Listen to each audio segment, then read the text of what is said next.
कुर्बानी, राज हमारा। जय लगा तुझे।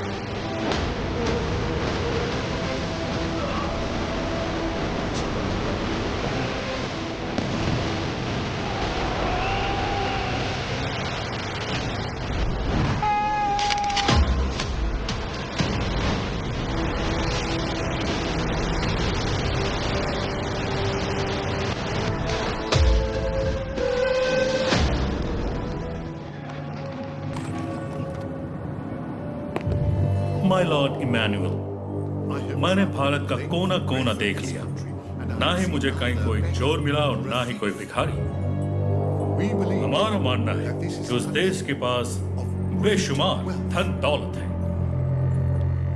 हम वो लोग हैं जो अपने आप को सबसे सभ्य मानते हैं, लेकिन सभ्यता की शुरुआत सही मायनों में भारत से ही हुई है।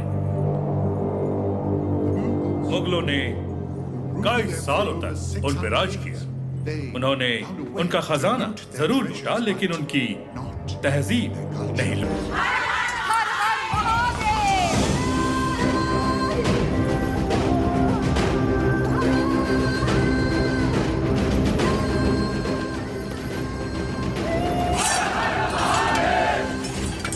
योद्धा का सर कट भी जाए तब भी हाथ से तलवार नहीं छूटनी चाहिए। युद्ध में प्राण देने वाला शिव के समान है सेनापति। इस लड़ाई को रोकने का हक आपको किसने दिया? इस महासंग्राम को ना तो मैंने शुरू किया और ना ही आप लोगों ने। आप लोग लड़ने से डर रहे हैं क्योंकि सिर्फ 100 बचे हैं। इस युद्ध का पहला बिगुल 10 साल पहले फूंकने वाला था एक अकेला वीर।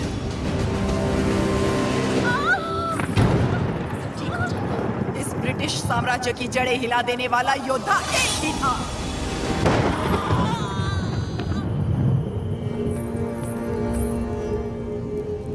बेटा हुआ है, लेकिन मरा हुआ। उसका जन्म ही एक महायुद्ध था और उस युद्ध में वो मृत्यु को मार के विजयी हुआ।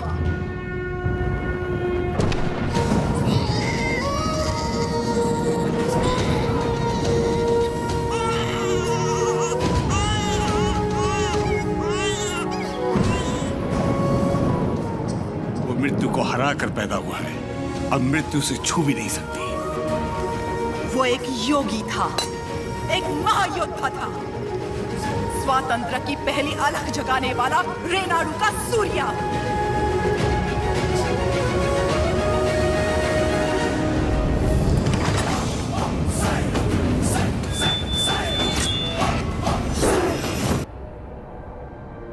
सबसे पहले ईस्ट इंडिया में ब्रिटिश कानून लागू किया जाए। छोटे इलाकों से शुरू करके धीरे धीरे समय के साथ पूरे इंडिया में इसे फैला दिया जाए। मौजूदा टैक्स 300% बढ़ा दिया जाए। और इस तरह ब्रिटिश साम्राज्य ने भारत पर कब्जा कर लिया।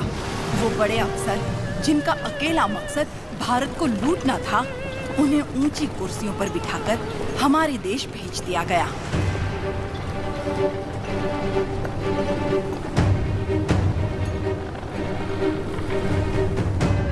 शैतानों की सेना का नुमाइंदा कॉकरेन दक्षिण भारत की तरफ बढ़ने लगा, जिसे भारतीय उपमहाद्वीप की रीढ़ की हड्डी कहा जाता है। लेकिन उसे वीर भूमि रेनाडू के बारे में क्या पता था? वो कहाँ जानता था कि रेनाडू का सूर्य अंधकार की छाती चीरकर उदय हो चुका है। रेनाडू की धरती 61 छोटे छोटे राज्यों में बटी हुई है। इन राज्यों के सामंत पालेगार कहलाते हैं।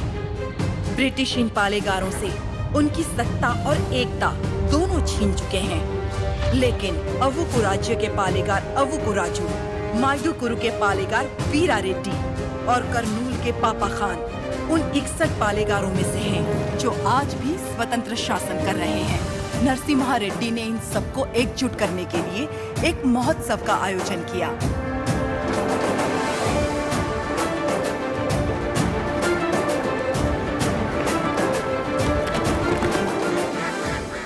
स्वामी, मेरा बेटा